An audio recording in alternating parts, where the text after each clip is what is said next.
she's going to show us why New Yorkers very rarely dump an incumbent governor. I think she's not in nearly as much trouble as some insiders seem to believe.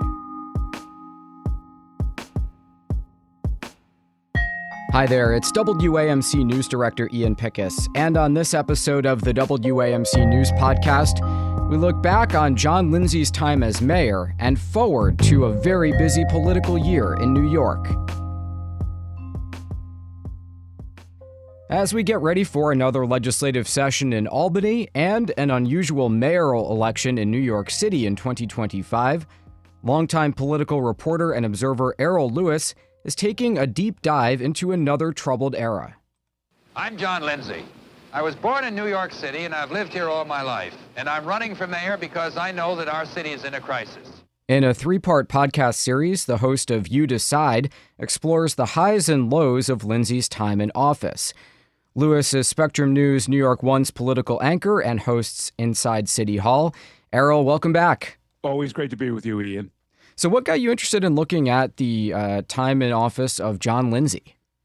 Well, you know, some of his alumni, some of the, at the time, young people who had worked for him are now senior members with important positions in government and industry and philanthropy, and some of them had reached out. They're a very interesting and in some ways tight-knit group who were really intrigued by the idea that they were coming up on the 60-year anniversary of the election of John Lindsay as mayor, and they wanted somebody to know about it and to think about it. And I talked about it with my producer, Anthony Roman, and we started looking at it, and we started to realize that there's a lot of things that we take for granted, not just in New York City, but even beyond, that were all they all originated with the Lindsay administration. So we figured, you know what, let's take a look at it. And it's actually ended up being a really interesting backdrop for the mayoral election that we're heading into in 2025. Now, your series notes the coaching tree that Lindsay left, and there are people who are successful from a variety of different spots on the political spectrum. So he, of course, famously changed parties. What do we know about what his politics were? Well, it's interesting. It's almost an extinct species, but he was a liberal Republican. They did exist, and he wasn't the only one. He was mayor at the same time as there was another liberal Republican, Nelson Rockefeller, who was the governor, and there was Jacob Javits, who was the senator, the senior senator in New York, and he was a Republican. And these were folks who had, fiscal conservatism of a certain kind, but they also were very interested in moving forward on things like civil rights and economic fairness and building on inclusion and so forth. We don't associate that with the Republican Party, but the Lindsay Republicans really were very active at the time.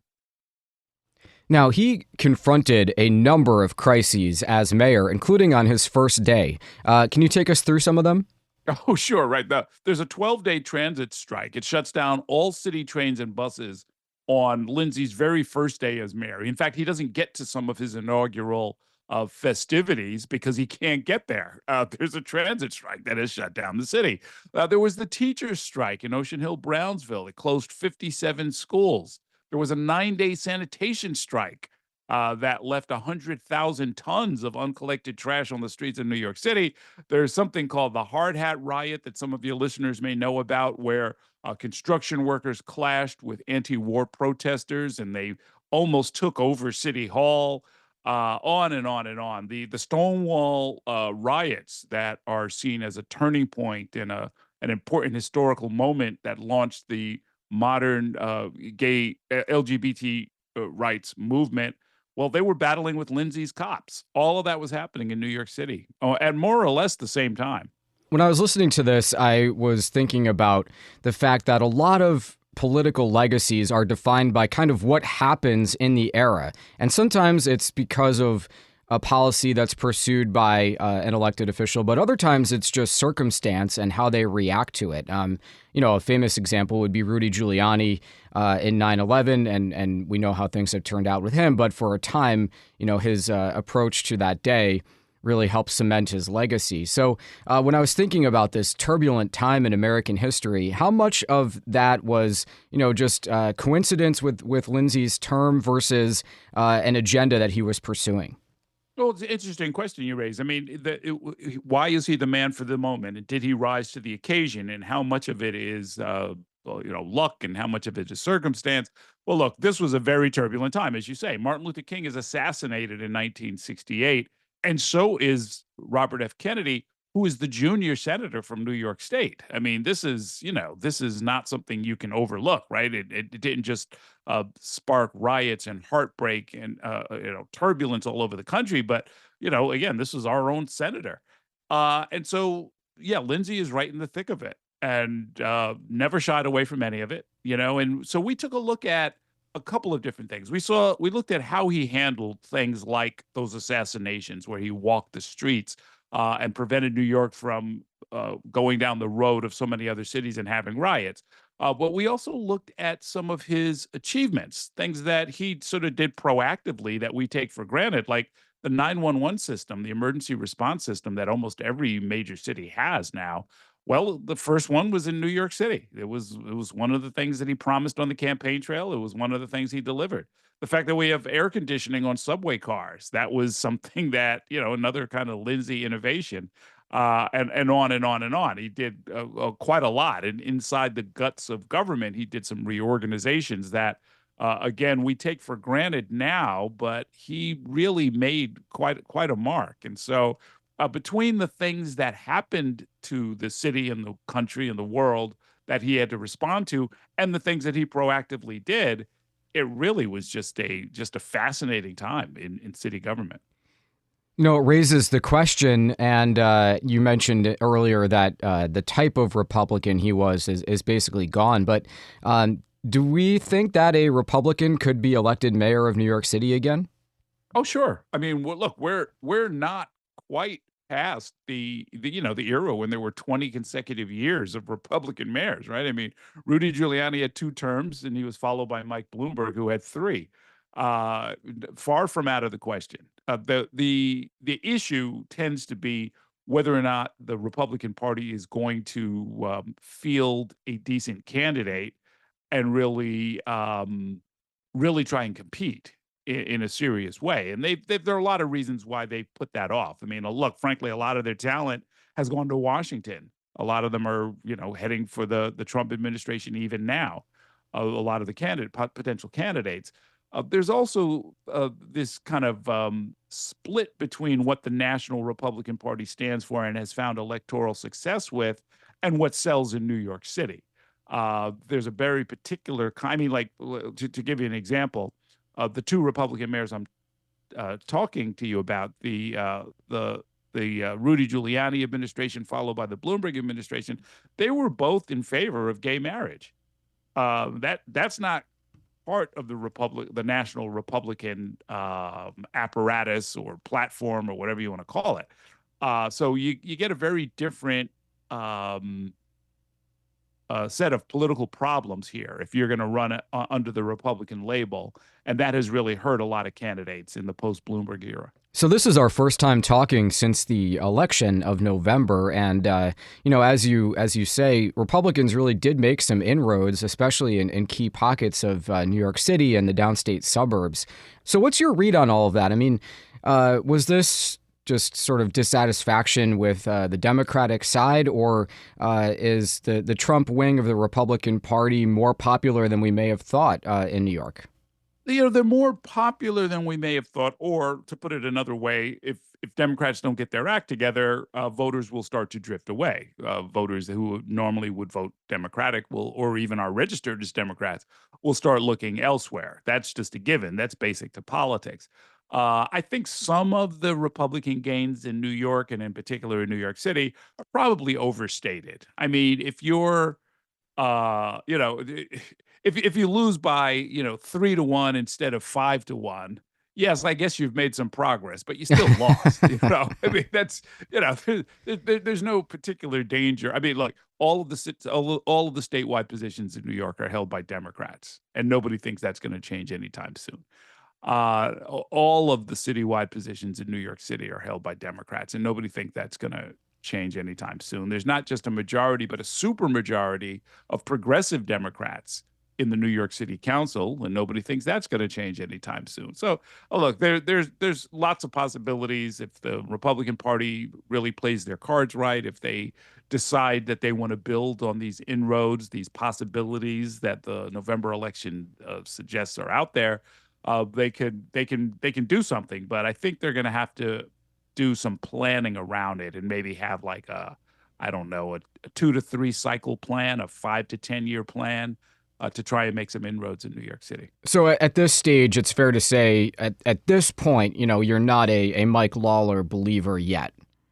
Well, I believe he's going to run. I'll tell you that. I mean, I know that guy. He was a political consultant before he went into politics, before he became a candidate, I Yeah. should say. And he was on my show quite frequently, and he's a very, very smart guy. And in an election where he and a bunch of other suburban Republican incumbents were targeted, 3 of them lost, and Mike Lawler won, and he won pretty decisively. And I think the very next day, or certainly within a week, he was attacking Governor Hochul, who apparently he is clearly going to run against in 2026. So if you were advising Governor Hochul, and we're speaking on the eve of her, State of the State address and a very important legislative session, would you turn on the sirens at this point? I mean, how much trouble is she in your view?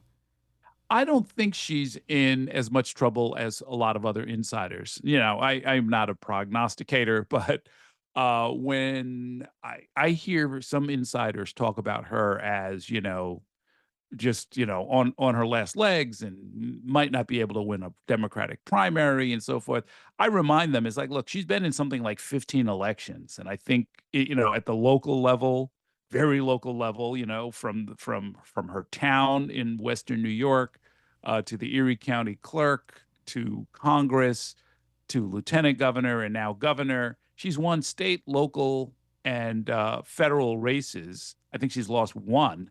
If she's 14-1, and after, whatever, 200 plus years of history, she's the only woman to ever get elected, I'd say, look, she's got some political skills. I wouldn't count her out by any means. And I think she's going to show us this year, or 2025, she's going to show us why New Yorkers very rarely dump an incumbent governor. I think she's not in nearly as much trouble as some insiders seem to believe. So is this just, people who have their own ambition pointing to the governor's weak polling to raise their own profile, but you think Democrats will eventually get in line with her?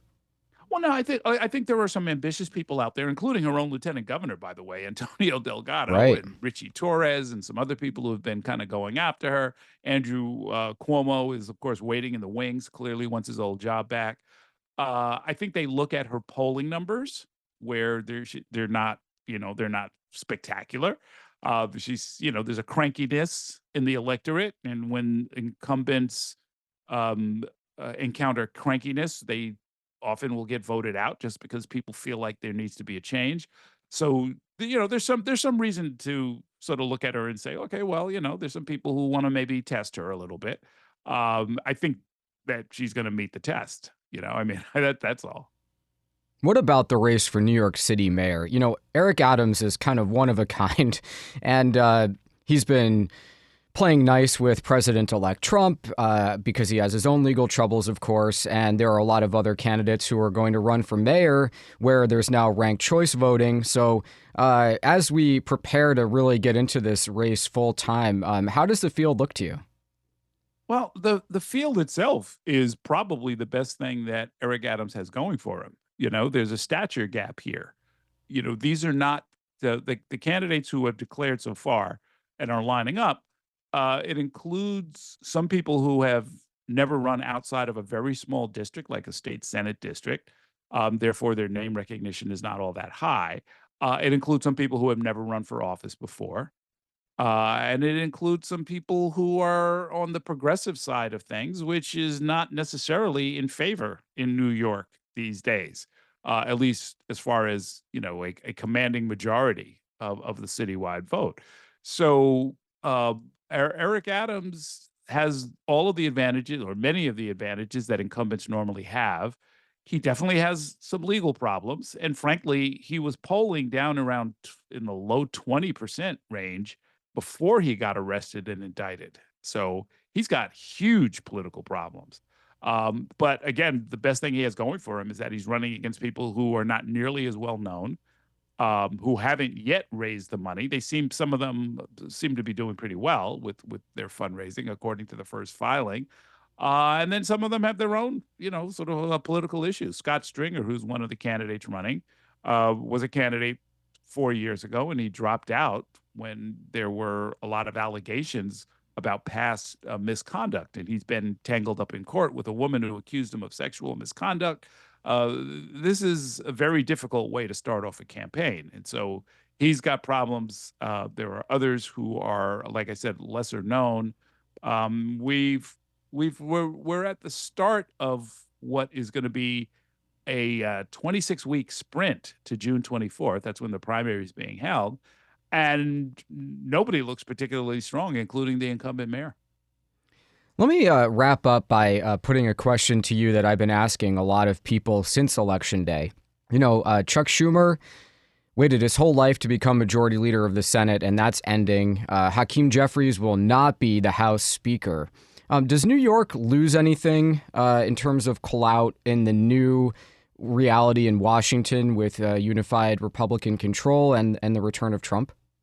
Well, I mean, look, you get 24 months of unified control, which, if past patterns hold, including the pattern of the first Trump administration, that will change in 24 months. And believe me, Hakeem Jeffries has his calendar out and is marking every day until the 2026 elections, when, if patterns hold, Republicans will lose control of one or both houses of Congress, most likely the lower house.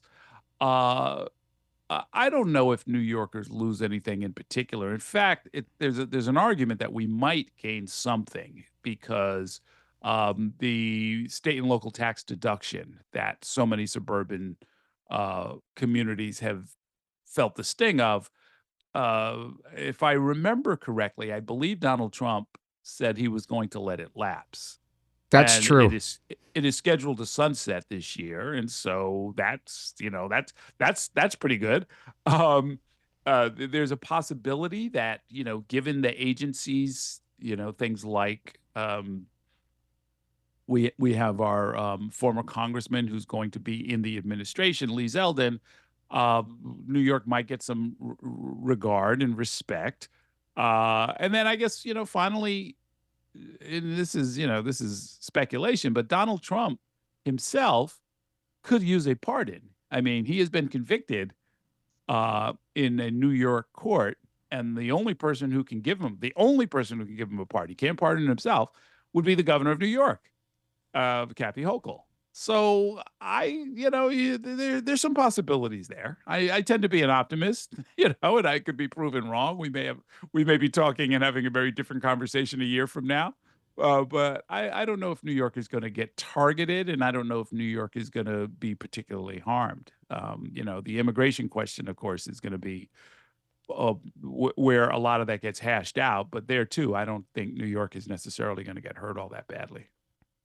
Errol Louis is Spectrum News, New York One's political anchor and the host of Inside City Hall.